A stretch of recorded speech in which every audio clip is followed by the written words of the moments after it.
ہر وہ شخص ہوگا جسے ٹیکس دینا پڑے گا جس کی انکم 6 لاکھ سے زیادہ ہے۔ تو اس کے ساتھ ساتھ ٹیکس کو چوری جو ہے اس کو جرم بھی بنایا جا رہا ہے۔ ٹیکس کا جو ڈیٹا جمع کرنے کا سسٹم ہے اس کو بھی سائنٹیفک اور ڈیجیٹلائز کیا جا رہا ہے، بلکہ گورنمنٹ اربوں روپے خرچ کر رہی ہے تاکہ جو FBR ہے، فیڈرل بورڈ آف ریونیو، سارے کے سارے کو ڈیجیٹلائز کر دے۔ اس طرح FBR نے یہ بھی اعلان کیا ہے کہ انہوں نے جو مارکیٹ قیمت جو جائیدادوں کی پہلے سے اناؤنس کی ہوئی ہے اس میں 75% تک اضافہ کیا جا رہا ہے۔ اس کے ساتھ ساتھ ایک جو بڑی خبر ہے وہ یہ ہے جی کہ کہا جاتا ہے جی کہ سالانہ 7,000 ارب جو ہے وہ ٹیکس چوری ہوتا ہے، یعنی کہ 7 ٹریلین۔ تو دیکھیں کہ یہ کتنی بڑی اماؤنٹ ہے۔ اگر یہ فیڈرل بورڈ آف ریونیو یہ سارا ٹیکس کلیکٹ کر لے تو پاکستان کے قرضے شرضے سارے معاملات ٹھیک ہو جائیں گے۔ اس کے ساتھ ساتھ یہ بھی کہا جاتا ہے جو پاکستان کی جو بڑی بڑی کارپوریٹ کمپنیاں ہیں وہ بھی ساری کی ساری ٹیکس کی چوری میں انوالو ہیں، اور یہ مجھے بھی پتہ ہے، FBR کو شاید آج پتہ چلا ہے، لیکن وہاں پہ کرپشن اتنی ہے کہ وہاں پر پیسے دیں گے تو آپ کے سارے معاملات حل ہوتے جائیں گے۔ میں تو ان تمام چیزوں کو اپنی آنکھوں سے بھی دیکھتا ہوں، بلکہ میں نے پریکٹس شروع ہی ٹیکس میں کی تھی اور صرف اس لیے میں نے بند کر دی تھی کہ میں ایسا وکیل نہیں بن سکتا تھا کہ جو ٹیکس کے افسروں سے مکا کر کے اپنے کلائنٹ کو بھی راضی رکھے، اپنی جیب بھی بھرے، اور FBR کے جو افسر ہیں ان کو بھی خوش رکھے۔ بہرحال آج بھی میں ٹیکس کی پریکٹس کر رہا ہوں۔ اگر کسی نے صحیح اصولوں پر ٹیکس کا سروسز چاہیے تو اس کے لیے میں ہر وقت حاضر ہوں۔ اس کے بعد یہ ہے جی کہ یہ بھی کہا گیا ہے جی کہ کوئی 3400 ارب روپے یعنی کہ 3 ٹریلین سے زیادہ صرف سیلز ٹیکس کی چوری ہوتی ہے۔ تو جناب یہ چوری میں نے تو نہیں ختم کرنی، پتہ کریں یہ کون لوگ ہیں جو چوری کرتے ہیں اور ان کے ساتھ کون کون سے افسر ملے ہوئے ہیں۔ اپنے خاص طور پہ جو کسٹم کے افسر ہیں ان کی ذرا جائیدادوں کا پتہ کریں، ان کا پتہ کریں کہ ان کے دوسرے ممالک میں کتنے کتنے ایسٹس ہیں، ان کے بیوی بچے ان کے نام پر کتنی جائیدادیں ہیں، یا ان کے بچے کہاں کہاں پہ پڑھتے ہیں، تو خود ہی آپ کی آنکھیں کھل جائیں گی کہ کسٹمز ڈپارٹمنٹ میں خاص طور پہ کون کون کرپٹ ہے۔ اور اسی طرح آپ دوسرے بھی ٹیکس کے ڈپارٹمنٹس کو دیکھ سکتے ہیں۔ پھر جناب 5ویں خبر یہ ہے جی کہ سعودی عرب کا ایک وفد جو ہے وہ تقریباً جی $2.2 بلین کی پاکستان میں انویسٹمنٹ کرے گا، جو مختلف سرمایہ کار یا کمپنیاں ہیں۔ تو بہرحال دیکھیں جی MOU حکومتیں ہر روز سائن کرتی ہے اور اس کا مطلب کچھ بھی نہیں ہوتا۔ تو میں تو نہیں سمجھتا کہ اس وقت جو پاکستان میں لا اینڈ آرڈر کے حالات ہیں، سیاسی عدم استحکام ہے، اس کے بعد کرپشن ہے، اس کے بعد پھر بجلی اتنی مہنگی ہے کہ کوئی شخص پاکستان میں آ کے انویسٹمنٹ کر رہا ہے، تو اس کے باوجود بھی اگر کوئی شخص پاکستان میں آ کے انویسٹمنٹ کر رہا ہے تو پھر پاکستان کی بہت بڑی خوش قسمتی ہے۔ اگر مزید ہم اپنے حالات ٹھیک کر لیں تو پاکستان ایک بہت بڑا امیر ملک بن سکتا ہے۔ ہمارے جو قدرتی وسائل ہیں وہ دنیا میں 7ویں نمبر پر ہیں، لیکن ہم نے اپنے ہاتھوں سے اس ملک کو تباہ کر دیے۔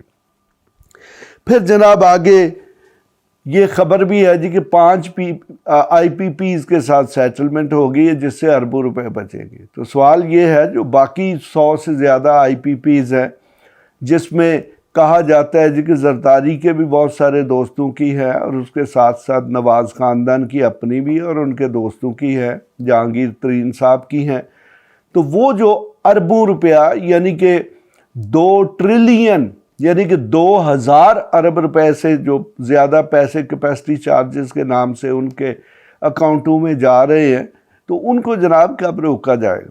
تو کم از کم میرے خیال میں یہ گورنمنٹ تو ان کو نہیں روک سکتی۔ پھر جناب اس کے بعد یہ ہے جی کہ نواز شریف اور بلاول بھٹو جی روز ایک دوسرے کو مل رہے ہیں، شہباز شریف سے بلاول بھٹو مل رہے ہیں، اور بلکہ یہ جو فیڈرل کانسٹیٹیوشنل کورٹ ہے، وہ بلاول تو کہہ رہا ہے جی یہ میری اب ضد ہو گیا، یہ ہر قیمت پہ بننا ہے. تو میں یہاں پر بلاول صاحب کو یہ بھی کہوں گا کہ آپ چارٹر آف ڈیموکریسی کو قسطوں میں کیوں نافذ کر رہے ہیں؟ لائیں سارا. اس میں یہ بھی ہے کہ جو اسٹیبلشمنٹ ہے، جو انٹیلیجنس ایجنسیاں ہیں، ان کے لیے بھی قانون سازی کی جائے گی. تو جو انٹیلیجنس ایجنسی ہے ان کے لیے تو قانون سازی کرنے کے لیے آپ کو سمپل میجارٹی چاہیے، اور آپ کے پسندیدہ چیف جسٹس کی وہ دھرنا کیس میں ججمنٹ بھی ہے جس میں یہ کہا گیا ہے کہ انٹیلیجنس ایجنسیاں جو ہیں ان کے لیے قانون سازی کی جائے. تو وہ تو سمپل میجارٹی سے ہونی ہے. تو بلاول صاحب سب سے پہلے وہ تو کریں نا، پھر ان کو پتہ چل جائے گا کہ باقی آئین کیا کرنا ہے اور پھر ان کا مستقبل کیا ہوگا. اس کے بعد جناب فیڈرل کانسٹیٹیوشن کورٹ اگر بنتی ہے تو میرا ذاتی تو نظریہ یہ ہے کہ یہ فیڈریشن کو توڑنے کی ایک سازش ہوگی. باقی جب یہ بنے گی تو پھر پتہ چلے گا کہ اس کا سٹرکچر کیا ہے. جناب اگلی خبر یہ ہے جی کہ گورنمنٹ رائٹ سائزنگ کر رہی، یعنی کہ وفاقی گورنمنٹ اپنے محکموں کا سائز چھوٹا کر رہی. تو جناب گورنمنٹ سب سے پہلے اپنی بیوروکریسی کا سائز تو چھوٹا کر لے.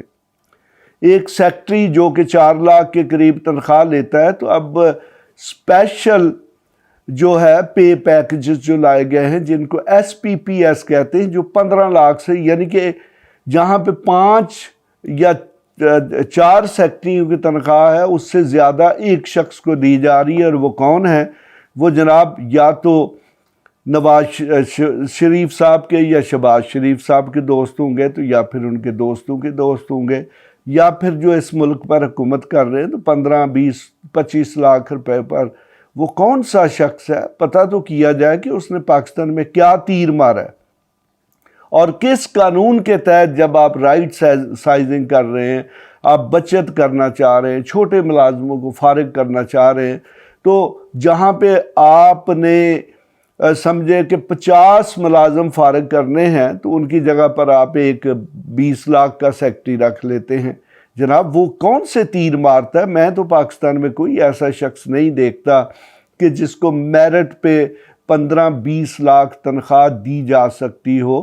ان کے کیا کارنامے ہیں کہ وہ اچھی خوشامد کر لیتے ہوں گے، یا وہ اچھی کک بیکس کمیشن یا ایک اچھے فرنٹ مین کے طور پر ایکٹ کر سکتے ہیں. ادروائز میں نے تو کوئی ایسا پاکستان میں بہت بڑا کوئی فلاسفر نہیں دیکھا ہے.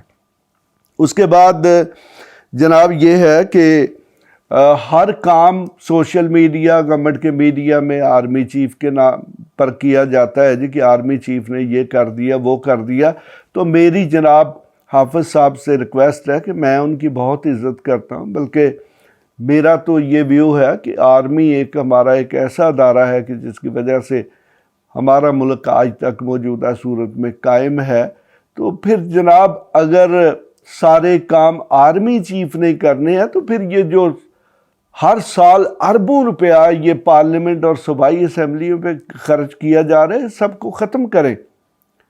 پھر ٹھیک ہے ڈائریکٹ آرمی کام کرے، اور یقیناً آرمی کا جو شخص بھی بریگیڈیئر بنتا ہے، میجر جنرل بنتا ہے، لیفٹیننٹ جنرل بنتا ہے، اس کے پیچھے 25-30 سال کی اس کی محنت، اس کی پرفارمنس کا اکاؤنٹیبلٹی چیک شامل ہوتا ہے. تو ان کی کرپشن کو مزید کنٹرول کرے اور یہ ختم کرے چیف منسٹر، یہ اسمبلیاں، بڑے بڑے سول سروس کے افسر، اور وہاں سے آپ افسر لگائیں، اور کم از کم 5 سے 10 سال تو ایسا سسٹم ایک ٹارگٹ دے کے کریں تاکہ ملک کے قرضے ختم ہو، ملک میں یہ جو انی مچی ہوئی ہے یہ ساری کی ساری ختم ہو، ایک ڈسپلنڈ گورنمنٹ ہو.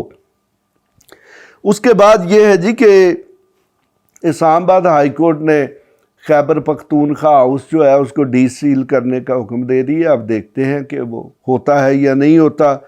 پھر جناب PTM جو کہ خیبر پختونخوا کی ایک سیاسی جماعت ہے، اس پر پابندی لگا دی گئی ہے، لیکن بعد میں پھر وہ جرگے کے حوالے سے خبریں آئیں.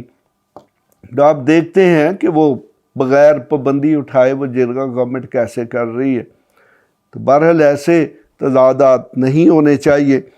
اس کے ساتھ ہی پاکستان میں مہنگی دوائیوں کا سسٹم ہے کہ لوگوں کی ایکسیس سے باہر ہیں.